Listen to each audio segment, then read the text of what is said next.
आपको लगता है अक्रूवल्स और प्रोविजंस एक ही चीज है?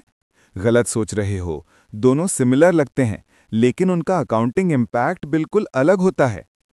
आज हम समझेंगे अक्रूवल्स और प्रोविजंस का रियल डिफरेंस, अकाउंटिंग एंट्री और प्रैक्टिकल यूज हर बिजनेस में कैसे होता है। सबसे पहले समझते हैं अक्रूवल्स का मतलब क्या है। अक्रूवल्स का मतलब होता है एक्सपेंसेस या इनकम जो हो चुकी हैं पर अभी पेमेंट या रिसीट नहीं हुआ है। प्रोविजन का मतलब होता है फ्यूचर में होने वाले एस्टिमेटेड लॉस या एक्सपेंस के लिए पहले से रिजर्व बनाना। एग्जाम्पल के थ्रू प्रैक्टिकल अकाउंटिंग एंट्री देखिए। अक्रूवल, सैलरी एक्सपेंस हो गया पर पे नहीं हुआ। Salary expense DR to outstanding salary. Provision, bad debts का रिस्क है। Profit and loss DR to provision for doubtful debts. Accrual ensure करता है कि एक्सपेंसेस और इनकम राइट पीरियड में शो हों, जबकि प्रोविजन एंश्योर करता है कि बिजनेस रेडी हो अनसर्टन लॉसेस के लिए।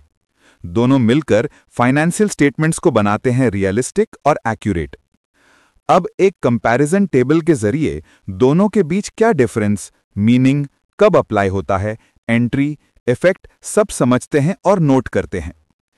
एग्जाम्पल लो, कंपनी ने मार्च में रेंट यूज किया पर पे अप्रैल में करेगी, दैट्स अक्रूवल।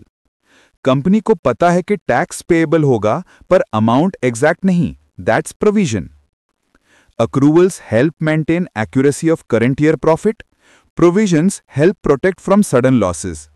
पर ओवर प्रोविजन करने से प्रॉफिट अननेसेसरीली कम दिख सकता है। अक्रूवल और प्रोविजन दोनों अकाउंटिंग के साइलेंट हीरोज हैं। एक प्रेजेंट को सही दिखाता है और दूसरा फ्यूचर के लिए बचाता है।